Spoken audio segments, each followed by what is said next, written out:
All right, so we're live, and there's we've got a fair few people on. We've got about 100 people on. We've entered straight away, which is awesome. Good afternoon to people that are here. Thanks for being prompt and on time. We are going to give it probably maximum of 2 minutes before we start because everyone's busy, and I'm sure you want to get yourself out in the garden and sun yourselves up, as we've been talking about prior to the show. One thing I want to make sure we do is set the ground rules up, guys. So this is a live podcast. So we are planning to talk through for 50 minutes or so, and then give you guys a clear 10 minutes at the end for Q&A. Now, if you want to put your questions across to us, put them in the chat pane, and then we will filter them across to the Q&A. So don't worry about the Q&A. Just put them in the chat pane, okay? And you can ask questions at any time. And if we do spot them and I see an obvious link and point to stop, I'll stop and we'll talk about it, and we'll give you a call out as well. But thanks for taking the time, first and foremost, to attend the first of a series across the spring and summer of the RAG podcast live webinar series. So the RAG, the Recruitment Agency Growth Podcast, was launched by myself and Hoxo Media about 15 months ago now, with the aim of bringing the recruitment owner community together by effectively telling stories of growth. So we've interviewed some of the biggest agencies, some small agencies and really new agencies.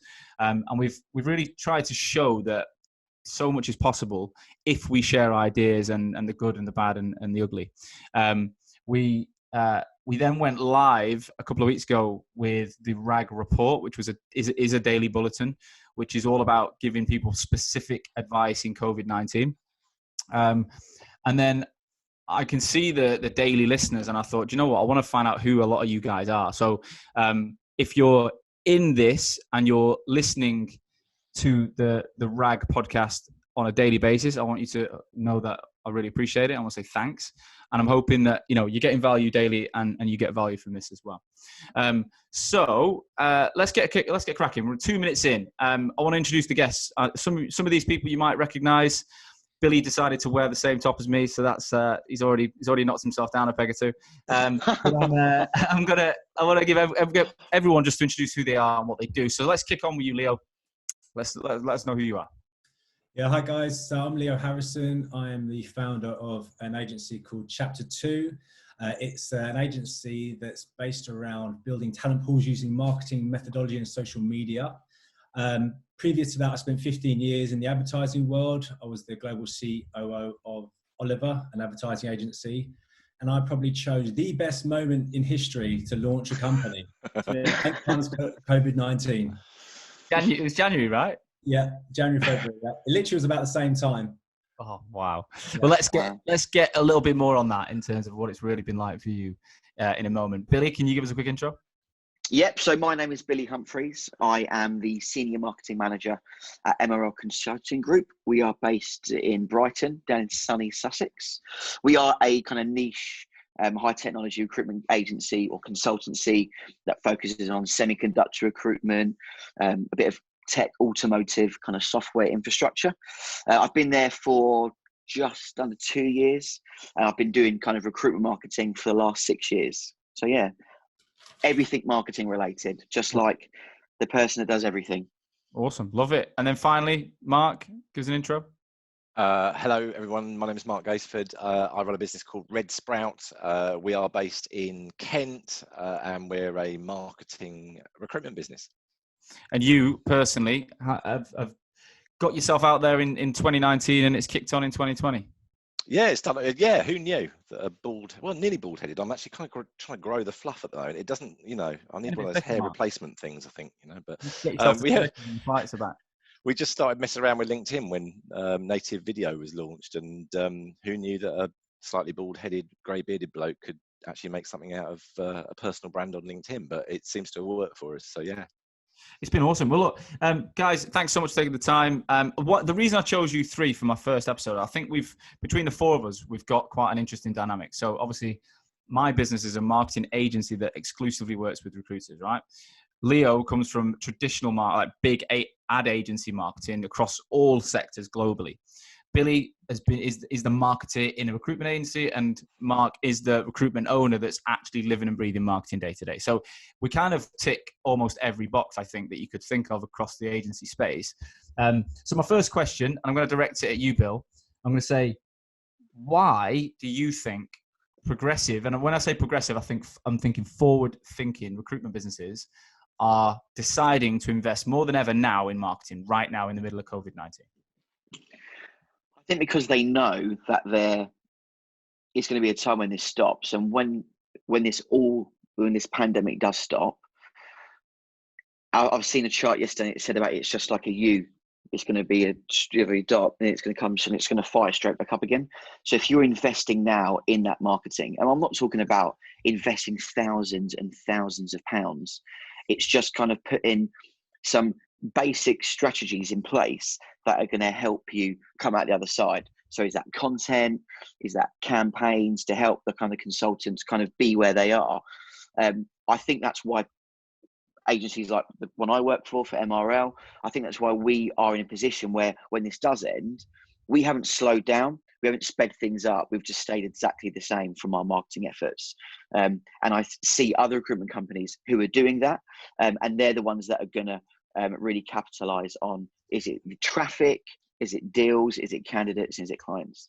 And internal recruitment. I think the biggest challenge with marketing recruitment, let's be honest, right? The biggest challenge since day one has always been the viewpoint from a salesperson of marketing is, if I spend £1 today, how many pounds do I get back tomorrow, right? That's all they want to know. The traditional mindset has always been ROI tomorrow. I put £1 in and get 2 or more.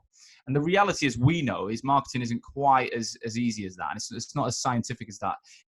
We know that long-term thinking generates brand and awareness and revenue and all the rest of it. But there's an element of a process and a plan to it. A bit like going to the gym. You can't just go to the gym, pay £1 to a personal trainer and look a different guy tomorrow. It doesn't quite work that way. That's how I always think marketing should be more similar to. But I think that's probably, if you think about in good times, recruitment owners have probably thought, some have gone, not sure. Why would they invest it now, Mark? Like, why should people be thinking, look, this is potentially the hardest period we've seen in all of our lifetimes? Why the hell would you start spending money in marketing now? The why is simple, because if you don't, then no one's going to remember you. And to be honest with you, it depends on your understanding of the concept of the word marketing, to be honest with you as well. If you're going to start chucking content out saying, look at me, my name is Mark Gaisford, I run a business called Red Sprout, give me all your vacancies, no one's going to give a shit, because that kind of marketing is just poor. And so, to quote Simon Sinek, it's got to start from the why you're doing what you're doing. Marketing's got to come from a different direction. For me at the moment, I'm not really trying to sell, I'm trying to give. And that giving and that process of giving, actually, and this works on LinkedIn, there is a psychology behind LinkedIn. If you give and you give away your secret sauce, you tell people the secrets about how and what they should be doing and giving advice and support, guess what? They perceive you as the expert. When the market starts to turn around and they need your services, guess who they're going to go to? The expert. And it's really as simple as that. So, I think there is actually almost, do you need to be throwing a lot of money into it right now? Potentially no, but you certainly need to be visible. You certainly need, if you've not done marketing before, you need to be finding your feet and testing and seeing where what you can do and how you can help, and just do it. Again, quoting Gary Vaynerchuk, just get on and do it. There's always an excuse for actually not doing it. Get on and do it, and be visible out there at the moment. And then, and this happened absolutely for us when we started marketing, not during COVID-19, but you suddenly realize that the old style of sales, the pick up the phone and make the sales calls, which largely are what a lot of the bosses will be pushing the consultants to do because it's hard times to get on the phones. We found that actually we didn't need to do that because our marketing took over from that older approach and all of our leads came through our marketing. So you're right, it's long-term thinking, but now is absolutely the time to do it. There is a massive opportunity here at the moment, and that is to build brand and to be perceived as the expert. So my advice is just crack on. Absolutely crack on. Done is better than perfect is what I've always said. Absolutely. Stage fright affects a lot of people in this space. So, Leo. Oh, yeah, but sorry, just to butt in as well. You did say before this that you'll have a trouble shutting me up.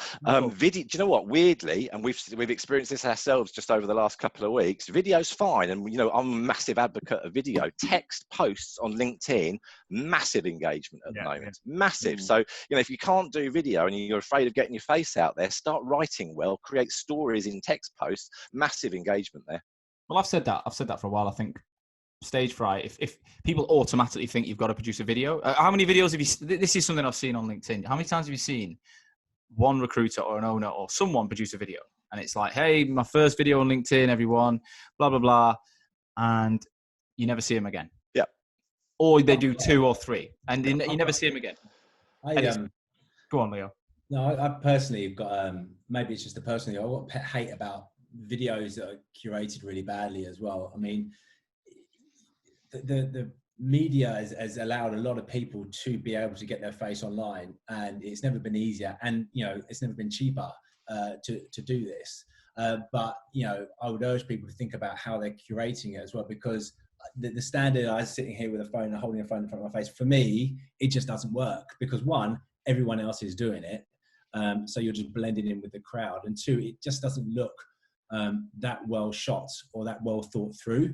And just by, you know, putting your camera on a stand, like I think most people have here, actually makes it look a bit more eye level. You can use animation, you can use your hands and that sort of thing to convey a message a bit better. So, you know, the reason I wanted to cut in there is because video's not cut for everybody, but if you're going to do it, really think about it first and think about, you know, how you're going to portray yourself. Interestingly, I've seen a lot of engagement on videos that are a bit wobbly and they're not perfect. So I've put a video out and I've done a handheld video, and I've had times where the engagement has been, because I think it's what you say. Personally, what you say matters more than how it's shot. That's my interpretation, because I think you could do the fanciest video, but if what you say is vanilla and pointless, no one's going to remember. There's a line there, Sean. There's a line. If you overproduce, what I call overproduce and what the videographers would call doing it properly, but if you overproduce, it smacks of being salesy. And so actually it's an instant turn off. So a little rough and ready and a bit, you know, creaky around the edges actually does you some favors. But authentic is the word, isn't it? The word I hate the most. Yeah. If your arms wobble, you're more authentic than exactly. Yeah. And I don't like that, because it becomes difficult to watch. I'm with Leo on this all the way. But you know, I can't really complain about it too much, because it's kind of where we all started, you know. But I think that the disadvantage in starting doing that kind of shaky wobbly video footage now is that LinkedIn as a channel has evolved. You know, go back 2 years when they just launched native video. No one knew what the hell they were doing, so of course we all did that. But we're 2 years beyond that now. So I agree with Leo here. I think, you know, you've got to get the.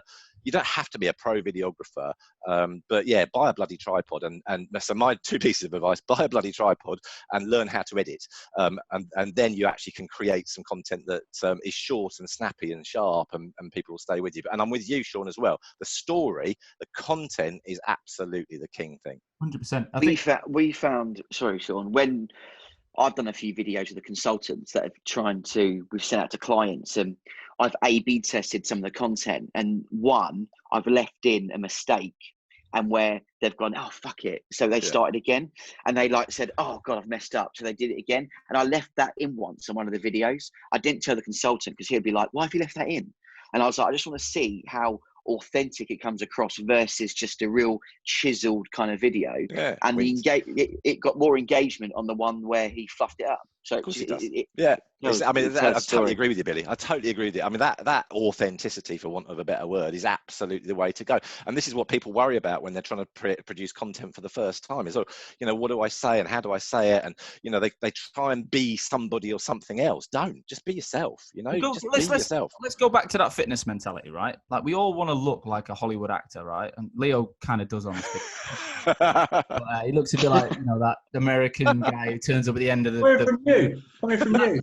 Yeah, but you're the guy. I think I don't know if it's Wedding Crashers or something. The guy who turns up at the end and he just looks like the all-American dream. And anyway, but if we put it back to that, you know, that analogy, we all want to be there, but we have to start somewhere. So if you're not fit and you walk around the fucking block 3 times a week, you're going to get better than you were if you didn't. And I mean, I've just seen a message come through from Seb saying, I just produced my first LinkedIn video. Wasn't great, didn't look professional, but it was a start. And that's one of the reasons why I'm on this event. Well, awesome, Seb. But personally, I think done's better than perfect. This is my opinion. I think What's professional as well? What's professional? Yeah, it's changing. It's changing. But had I sat there in 2017 and planned everything to the finest degree and got the finest kit? If I told you though, if I told you that, hang on a second. So the thing I want to make though, you know, Mark said, what's professional, right?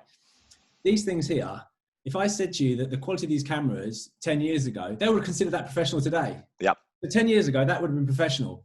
But today, it's a phone, you know? So the point I want to really make when I say about that is actually, I just don't want someone's face all over my screen. You know, if I'm really, that's the thing. I think, you know, curating it, and as you say, Sean, what you say is really important. The mindset I've always taken with when it comes to presenting anything or creating any content, it's about how you make people feel more than anything else. So, and that's how your content is curated, and how you make people feel, whether it be authentic, personal. It should be all these things.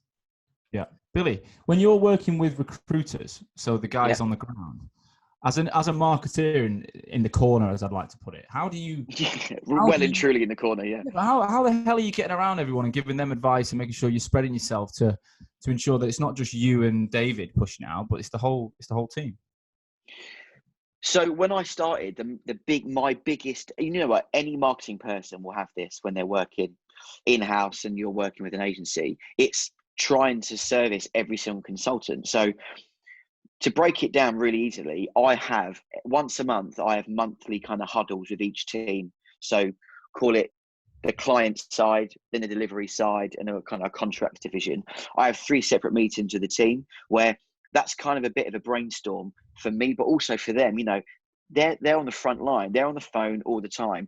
I like to say that some of the guys are like brand ambassadors within the sectors, because we service 8 different sectors. So I can't be there and champion every single sector.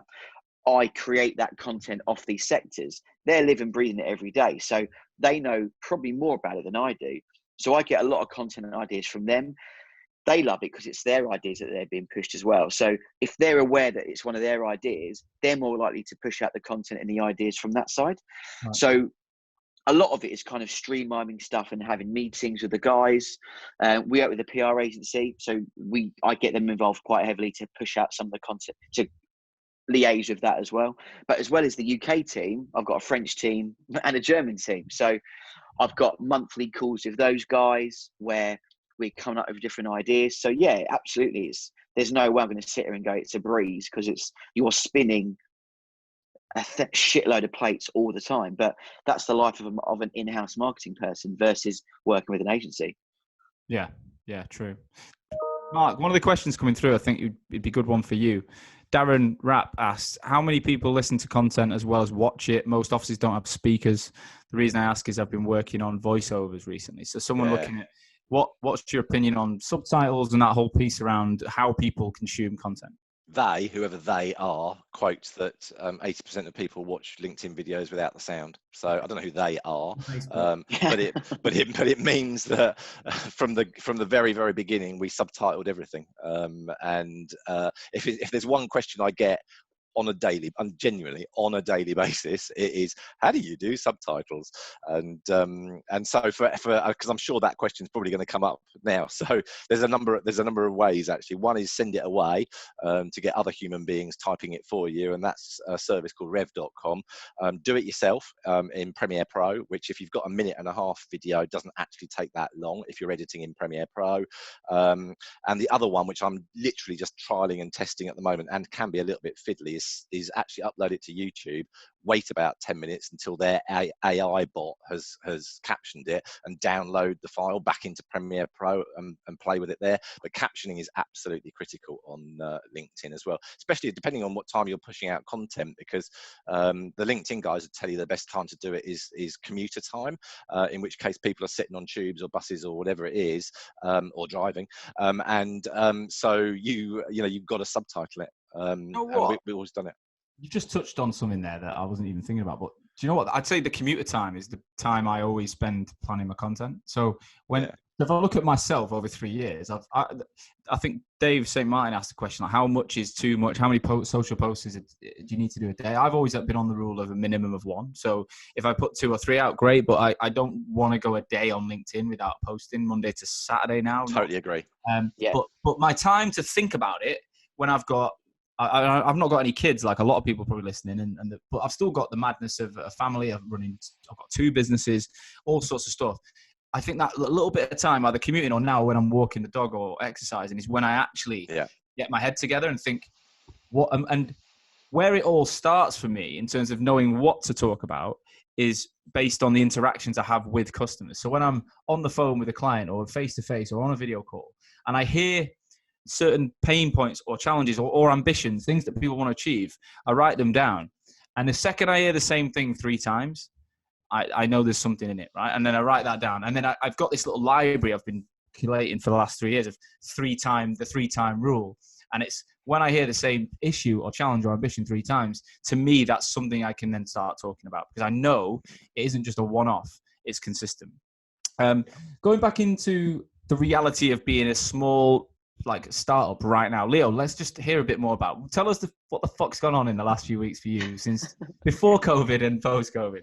Not a lot. Okay, so before COVID, we launched Chapter 2 officially in February, pretty much the same time as COVID started to gain some traction. The proposition was sound. We started getting a lot of interaction. We hadn't even started the content marketing strategy yet. It was just me going out there. Now, I mean, to talk about how it's been from a COVID point of view, it's been pretty hard because, as you can imagine, our customer audience is HR people, and their priority is their people and what they're doing with their people. So a lot of furloughing going on at the moment. So I came into a lot of people saying to me that they get the strategy, they understand it, they want to talk about it, but it's just being deprioritized at the moment. So I think a lot of new business is going to get knocked down the track a bit. Generally speaking, for everybody, I think it's going to be delayed. I think there will be a hockey stick, as we were saying earlier. I think one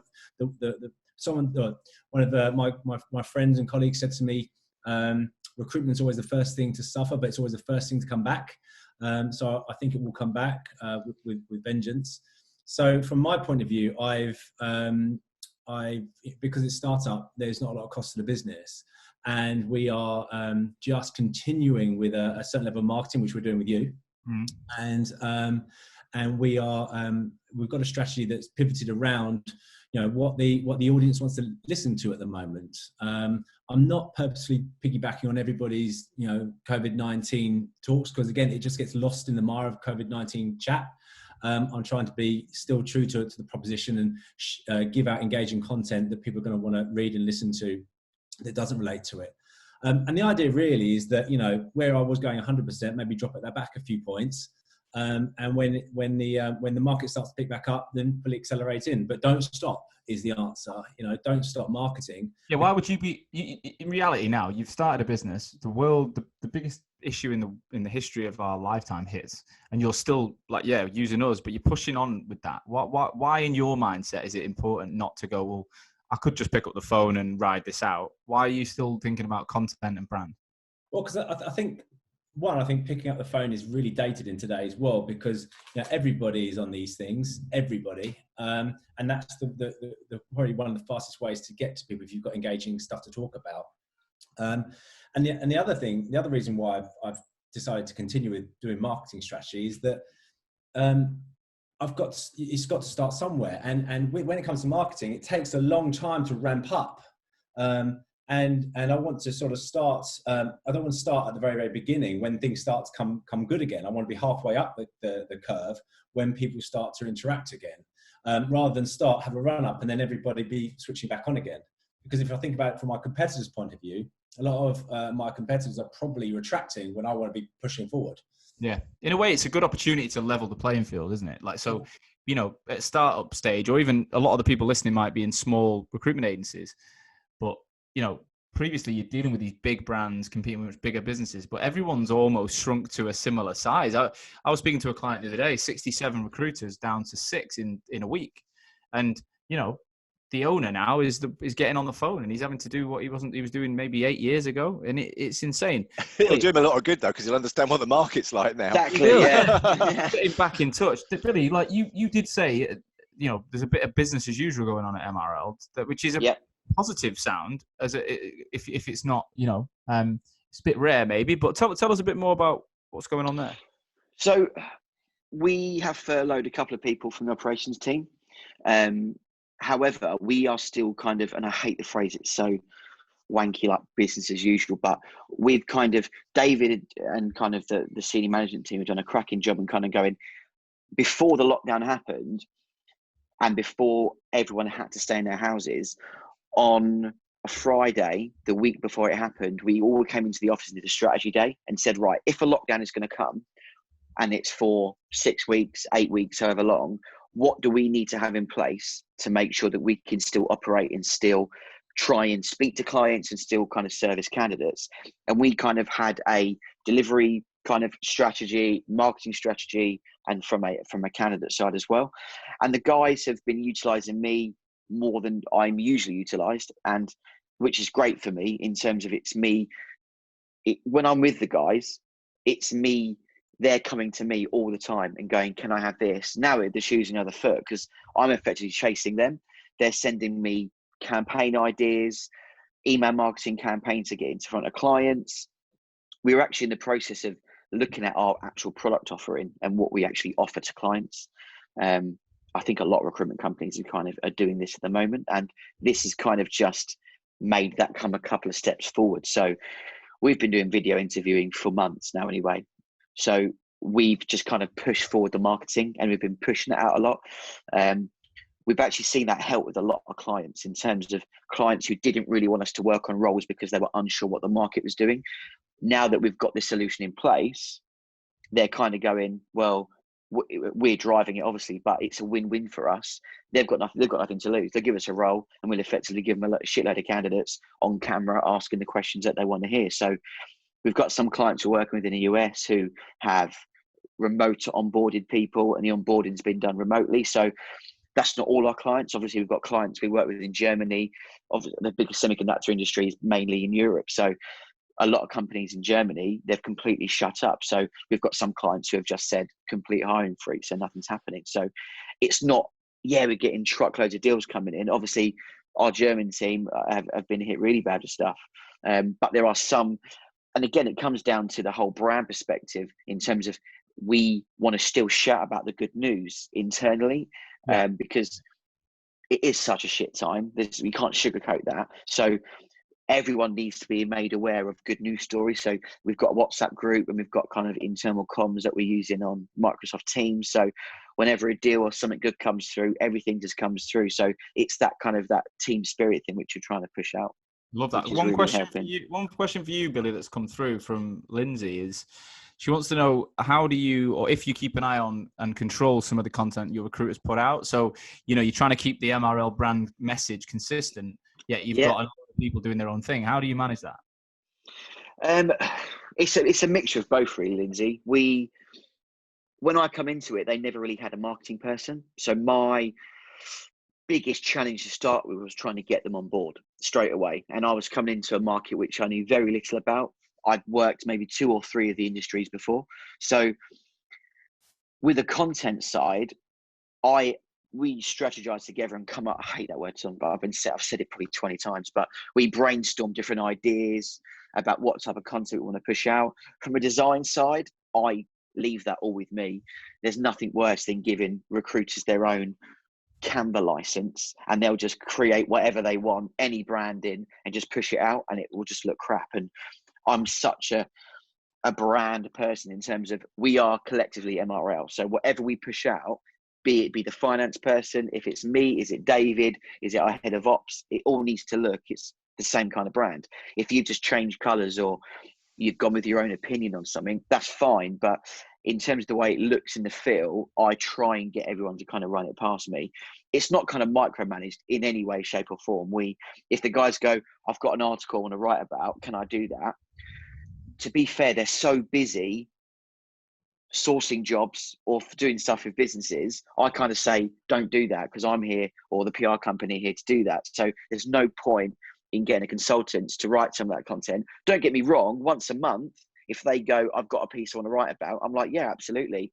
Because they feel more involved and more invested with the brand if they're not just doing the marketing side. But if you just got a load of consultants that just want to be pushing out content, surely the CEO is going to be like, well, why aren't you just filling jobs, or why aren't you finding new candidates? It's a tough one, this though, isn't it, Billy? Because you look at this from so I struggle with this in all honesty, on the basis that what is brand at the end of the day? Because people buy from people. So if we're always just creating this sort of sanitized brand image, it almost becomes, I'm not saying this of you at all, I'm literally just off the top of my head, there's a risk that kind of stuff becomes beige. It doesn't really actually say anything. Because I think my point is more, if it's just, and I've seen it before, not where I am, but I've seen in other companies where they've got a free Canva license and they've just gone to town with like a whole infographic, and it's like,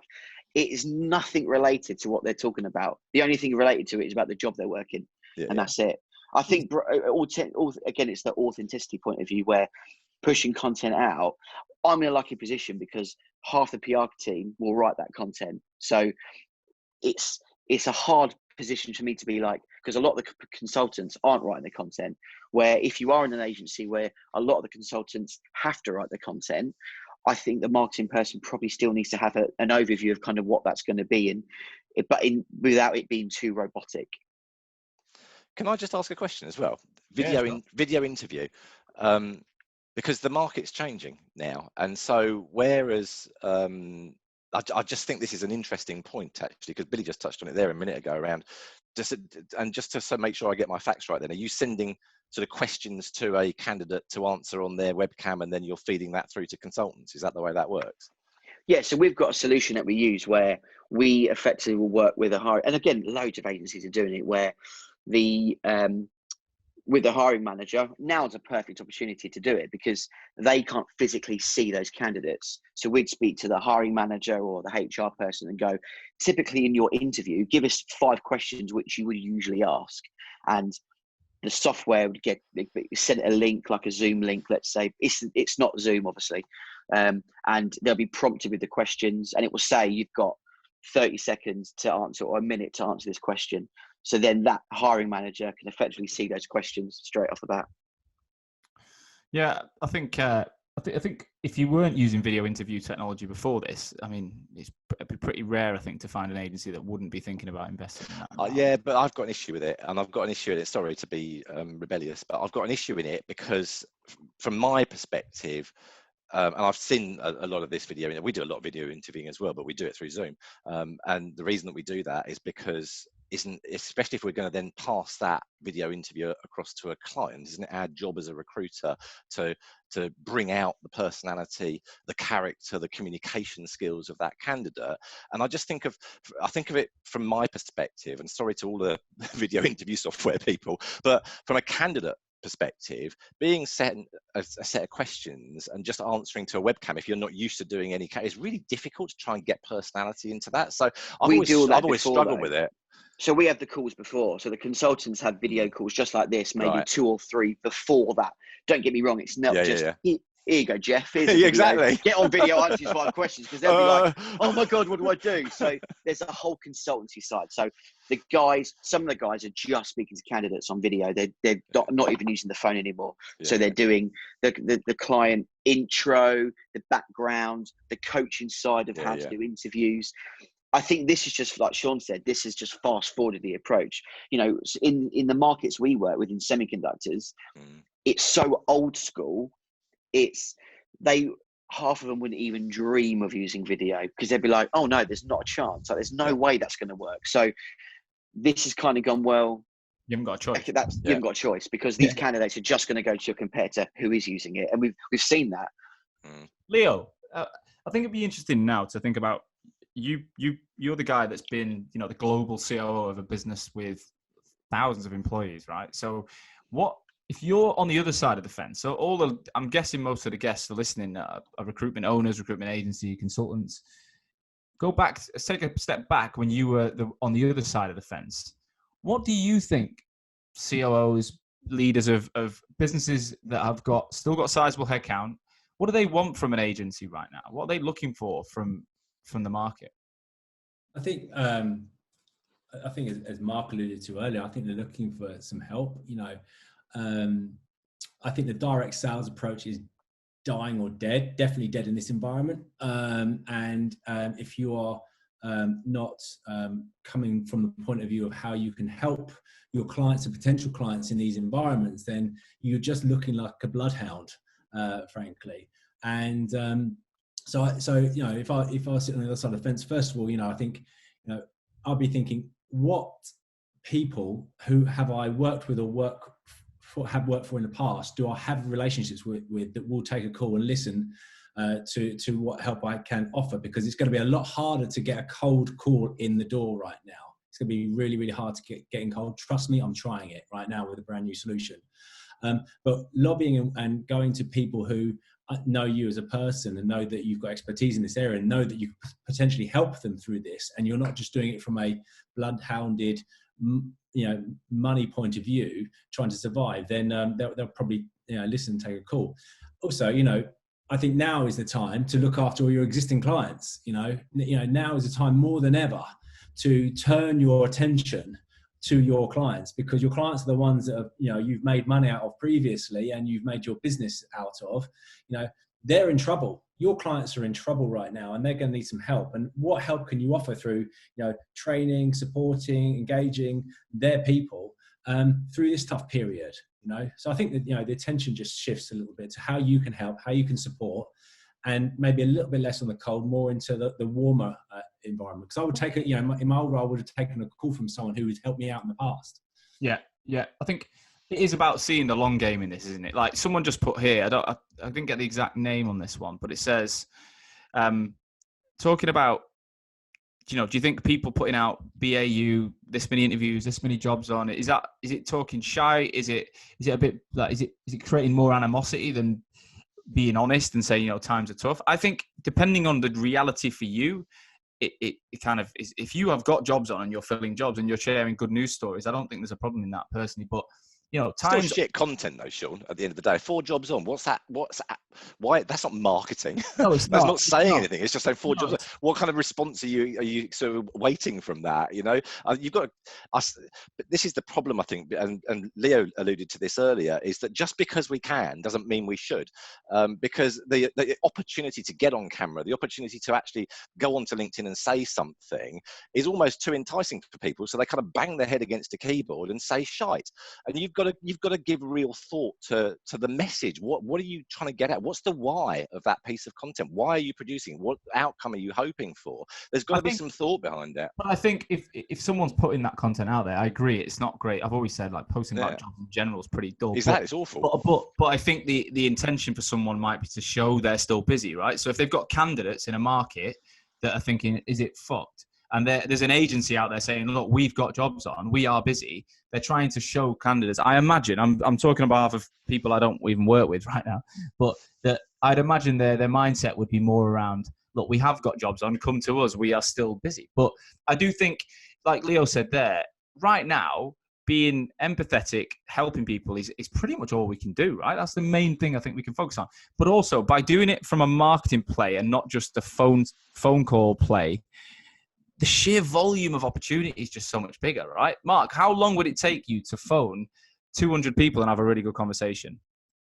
Well, in the market at the moment, to have a really good conversation, a long time. Well, but how long does it take you to reach 200 people with a decent message? I mean, half a second, 2 seconds. Exactly. Right? It's just, it's almost like, it's ridiculous if you're not taking that opportunity, I think. If you're just going, if you only deploy methods that were pre-2000, then it's just not going to work. I think, to touch on Mark's point about the whole LinkedIn stuff about posting jobs, I think consultants do it because on one side, they've got a target on their head, which is either monetary or amount of deals they've got to bring in or amount of candidates. And then you've got their manager, line manager, going, what are you posting today? What have you posted online? A lot of these companies don't have marketing departments. So they're just going, I'm just going to post about a job I've got on, or I'm just going to, these jobs, great, I've just got these jobs. And like you said, half these jobs are being seen by their friends who are also recruiters, and that's it. Yep. So they're not utilizing the platform how they should be. That's really get a well-crafted job description out of that. If you're turning something and actually turning it into content that is interesting and that entices people, is engaging, it's relatable, you know, that's a good piece of content, and you can turn a job description into that. I mean, look at all the rubbish job descriptions that we get across our desks. They tend to be bullet points. So actually, if you get a good copywriter, a good marketing person that can actually, you know, shape a story out of that, and Liv does this for us all the time, you know, you get massive engagement on it. But you're right, Billy, it just, you know, it's not just someone saying, what have you posted, as if the number of posts is important. It's the quality of the content that's critical. You mentioned about the why. So one thing I try and do with the consultants is, and again, pulling apart the job spec, is going to the consultants, why would they want this job? Exactly. Forget about, and it's like my job, a marketing person, a job spec. Yeah, great. It's a marketing job spec. I've done it for 8 years, so I get that. But why did I work at MRL? So it was the why, and it was the cult. I know it's the culture side, but that's the stuff and the perks of working there. That's what every single person wants to see, versus this is your main responsibility, because everyone knows what their responsibilities are. So from a posting stuff, and from any consultants listening, that's what I would write about. If you're sat here going, I've got all these jobs to work, but I don't know what to write on LinkedIn, dissect that job spec and think about who's actually going to want to read that and craft it in a creative way. Because everyone can be creative at times. And the best way of doing it is just put yourself in a candidate's shoes. What do they want to see? And then actually, you know, start writing it from a candidate's perspective, rather than from the your recruiter's perspective. Because, you know, if it's from a recruiter's perspective, it's all going to be you must have, this is the bullet point, this is what you'll do. Actually, for the candidate cares about, where is it, how far is it away, what's the culture like, you know, where's my career opportunities, you know, that's the bit that interests them. Is this a progressive company? Are they thinking along the right lines? That is important, not the you must have bit. So I think it's, you know, from a recruiter's perspective, just put yourself in a candidate's shoes and write it from that perspective is something Leo touched on with talking about. It's a question here from Sinead has kind of said, what would people be pushing out? Like, it's the whole truth builds trust, isn't it? The whole, you know, if you're pushing out content, which is like now more than ever, it's a struggling market, you've got no jobs, you're like, this is so shit, what do you push out? You've got a load of clients who have furloughed people as well, and you've not getting any jobs off the back of it. What advice piece can you give? I've seen a lot of recruiters who have started doing once a week, it's like an advice 10-minute call where they've set it up with Calendly, where if it is a candidate call or is it from a client side, so it's called talking about how they can do salary to looking at when this is over. What is it going to be? So you're planning ahead. So you might be getting commitment from other clients, but it could be 3 or 4 months down the line, but you're still engaging, you're still doing that BD side, but it's just turning it slightly and being a bit more from a marketing side. That's definitely an idea. To touch on Sinead's question a bit more, I think there's personally a very clear difference between what the company page should look like and what the individuals should be doing, because I think the biggest problem in our market is that one company page, depending on the agency, I mean, it might be slightly different when you're like a small independent niche agency, but so let's take MRL, when you've got multiple sort of verticals. The content at the company level has to just be a strategic focus, and then at an individual level, they've got to follow that through into their sectors, right? So for me, it's actually quite the company page is quite difficult in the way that, how do you please everyone? I think it depends on what sector you're in. Massively. But if you've got multiple sectors and even one sector, you might have multiple teams with different niche verticals. So the advice I always give is at an individual level, they should have a niche. A recruitment agent level, you should have a niche. You should have some form of universe you focus on. If you don't, you're going to struggle anyway, in my opinion. So if you've got a niche focus, then your content, your LinkedIn profile should be geared towards that niche. It should be, everything you put out pretty much should be somewhat connected to that niche. When it comes to the company page, how do you keep that relevant to as much of the business as you can, Bill?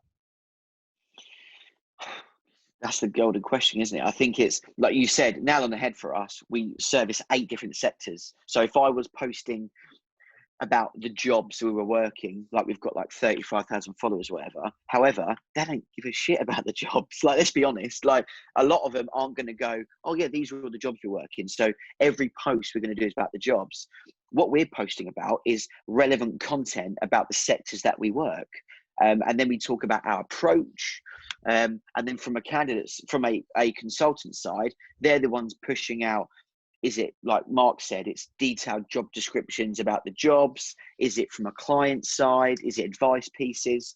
It's a real fine balance. I think if you're, I don't know what kind of sector Sinead's kind of working on and what market the agency is, but I think if it's multiple sectors and you don't have a marketing person, the type of stuff to push out on the company page is more top line information over the company. Like now, people don't probably want to know about the jobs. They want to know about what are you doing to support your company.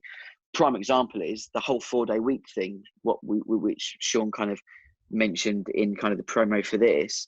We pushed that out and we weren't expecting jobs to come in and deals to come in from clients off the back of it. The whole strategy around that was to get people locally to work for MRL. There was no strategy about this is going to help us win more clients over. Obviously, we think they would see that and go, this is amazing, it's great. But I was blown away. You've just hit on a massive subject though, Billy. Massive subject. And I've got to jump in on that because that is exactly right. You put out, and someone else mentioned in a comment on here, just saying, you know, like the whole piece about, you know, how Mark goes vulnerable and talks about personal stuff as well. You don't think that content is going to generate business, but it does. Why? Yeah. Because you're allowing people to get to know you as a business or as a person, and so they relate to it. And so it comes back to the why of content, you know, because it's all about engaging, relatable content that people buy into. They see themselves in that content, and what happens is they want to work with you. So, and it's exactly the same with the 4-day week thing. All you're doing is being very honest and open about what you're doing as a business, and people love it. They relate to it and they go, oh, you're a recruitment company, let's work with you guys. So it's the psychology of LinkedIn.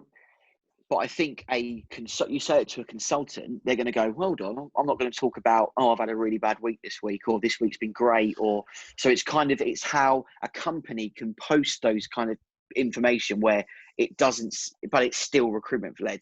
Why not?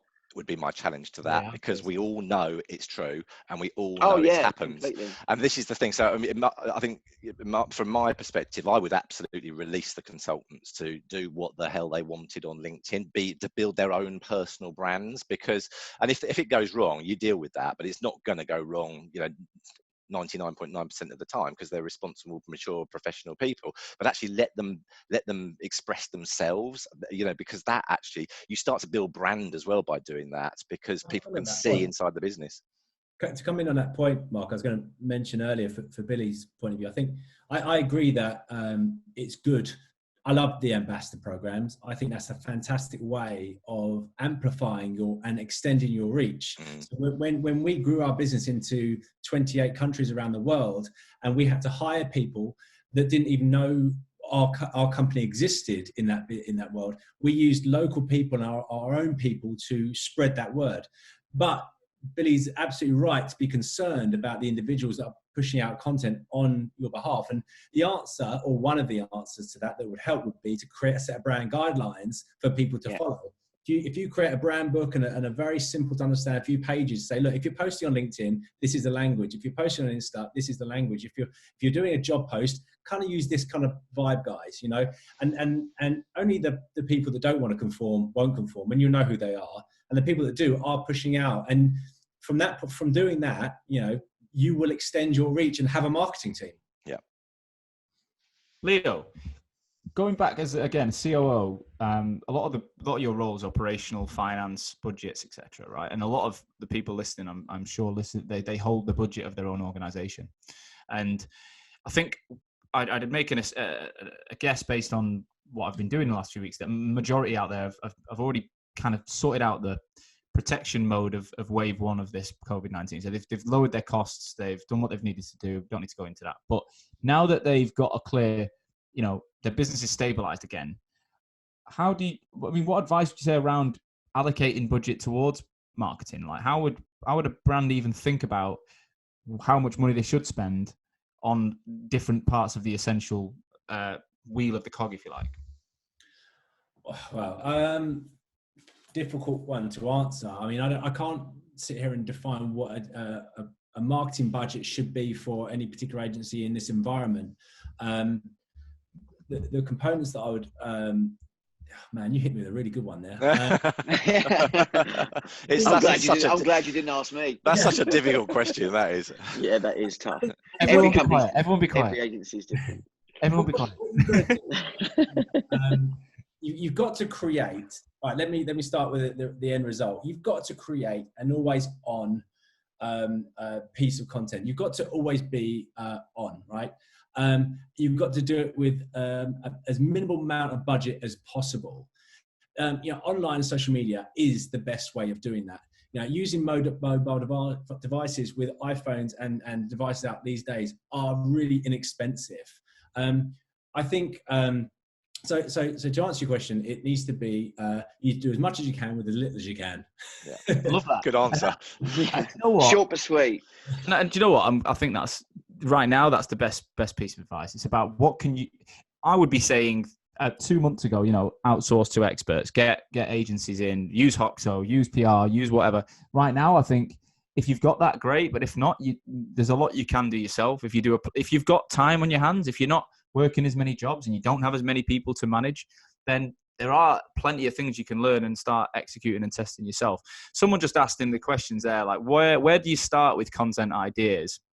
Where do we start? Is it, going out, working from home tips? I personally think you should look at firstly choosing who you're talking to. I think the biggest problem with most recruiters is there's no clear, obvious persona or target audience that they're talking to. It's just kind of anyone. And then once you know who you're after, I would implore you to speak to at least 3 to 5 of those people and ask them one question, which is, what is the most difficult thing for you right now? Like, what's the most difficult part of being a project manager right now? And write down what you get. And if you get in, every single person gives you 3 to 5 problems. Right there, you've got the basis of content planning and ideas. Because when people have challenges, if you have that information, you can start to think about the answer to that question is, how do I solve those challenges? Filling a job probably won't solve the challenge. So it's, can you connect people? Can you, like, for example, this webinar has come as a result of being asked the same questions over and over again. How do we get started? What can we do, Sean? Why do we need marketing right now? I've been on phone calls and gone, I'm not sure we should be spending right now because, times are tough. I'm like, well, fucking businesses out there are. So by connecting people and using your network, I look back at my days as a recruiter and I think my network and my ability to put people together was what I got paid for, was actually what separated me, even if I didn't get paid. I used to put like 2 clients in a room to talk about a system implementation project with no agenda. I wasn't even in the room with them. But actually, I knew it once that conversation happened. And if that one client who'd implemented a system told the other one and he ended up going for that, who's he going to use for his recruitment when he actually does it? Like, eventually, whenever that lands. And it's that giving piece, isn't it? Like, Mark, you just offered out your services to people for free. You booked up to the end of May. Like, that shit matters. And you might not be able to solve their problem right now, but even if you give them one idea, it makes such a difference. Yeah, it's long-term thinking as well, isn't it? That's what it's all about, really. It goes back to what I think I said earlier about being perceived as the expert. Because if we're putting out content that's helping people and getting people started, it doesn't matter about the money necessarily at the moment. Then when they come across a problem in the future, who are they going to come back to? The person that actually got them started. So it's help. It is very much about helping people. Just on the piece about content, I think. It depends what your strategy is, but the majority. I think I could pop most of my content into what we call 3 content pillars. And number 1 is around career or business. And so examples of that would be things like where I've done ranty videos about clients not paying me on time because cash flow and, But again, it's genuine, it's authentic, but it comes under that sort of content pillar of career or running a business. The second one for me is personal, because my mission and again, this is so important when you're trying to produce content, is what are you trying to achieve from that content? I want people to get to know me, because if they get to know know me and they like me, and not everyone will, but if they get to know me and they like me, they're more likely to do business with me. So the more I can give of myself and show people who I am, then that's going to happen. So personal is a real content pillar for me. So I will quite happily talk about the fact that I've got ADHD, for example, and talk on content around that. And then the third one is actually, what are you passionate about in life? Because there'll be other people that are as passionate about that subject as you are, and again, it's relatable, engaging content, and those people will be potential clients who will want to do business with you because you've both got a passion in mind as well together. So those are sort of three, and I would recommend to everyone, actually, just come up with your content strategy, your content pillars. What are those? And then it gives you a really good understanding of where the stories can come from within those sort of broadly defined pillars. That's my approach. Can I just add to what Mark's saying? Because what I'd also say is, there are a huge amount of people out there pushing content out at the moment, and what that means is that there are a huge amount of different styles that people have adopted in producing content, and not one of them is incorrect. They're just people's personal styles. So if you're looking to start a content strategy, you don't know where to start. Mark's guiding principles are absolutely right, but also, what do you like watching? Look at what other people are doing. Do you like this type of content, or do you like that type? If you like that, then look at what they're doing. And there's nothing wrong with, not copying, but taking on that style and using that style because you feel comfortable with that style. Don't try to be somebody else or try and do somebody else's style. You've got to gravitate to what you like to consume, because then you're going to portray it better. Yeah, I think the biggest stumbling. Sorry, Mark. No, I was just going to literally add that one bit on, which is actually look at the content that's getting the most engagement and copy that. Exactly. I mean, I copied Shay Rowbottom on the first video that went viral for us because I loved the style and I loved the way she had massive engagement on it. So I'm a massive advocate of copying, not the person. You can't be Gary Vaynerchuk, but you've got to be you. But the style, absolutely, Leo. I totally agree. Guys, we are out of time, I'm afraid. We've got a couple of minutes. Billy. Sorry, Billy. That's all right. Billy, do you want to finish with your final point? No, I was just going to say, I think the biggest stumbling block is that it's the starting. It's the owners or the consultants go in, but this is LinkedIn and I need to get clients or candidates. So, but it's the whole authenticity piece, isn't it? I think they're going to buy into you, whatever you do. So, and eventually there will be, it's like marketing, you invest in that and a deal might not come 8 months till down the line. So it's never just in a week's time, a deal's going to come in because you wrote about how vulnerable you felt during COVID-19, but actually because you wrote that, more people saw you. So that means you've got more eyes on your profile. So the more you're pushing out, the more people see your brand, they see you, etc., etc. Exactly. Guys, I want to say thank you so much to the panel for taking the time. You've all added so much value. I can't believe how fast that's gone. Don't know where the time's gone. Crazy, isn't it? Everybody else, thanks so much for listening. I appreciate every single one of you. I want to add one thing before we go. I want to tell you a little bit about something we're launching in May, which is going to be our new Hoxo Academy. So a lot of the questions here have been, how do I get started? What do I do? How do I do it? Well, look, we've spent the last 3 years working with hundreds of recruitment agencies around the world. And personally, I've gone from being exactly like you guys, a recruiter who did everything offline and have built a business that's generated pretty much 100% of revenue online from inbound channels.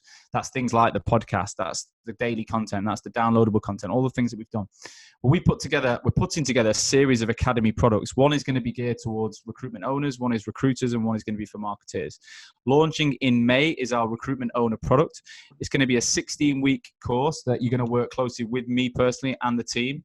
And we're going to effectively open up the information that we've been doing for me and the business from day one and what we've been doing for our clients. So that'll be a weekly group call. That will be templates, guides, absolute, war chest on how you can then go away and do what you need to do.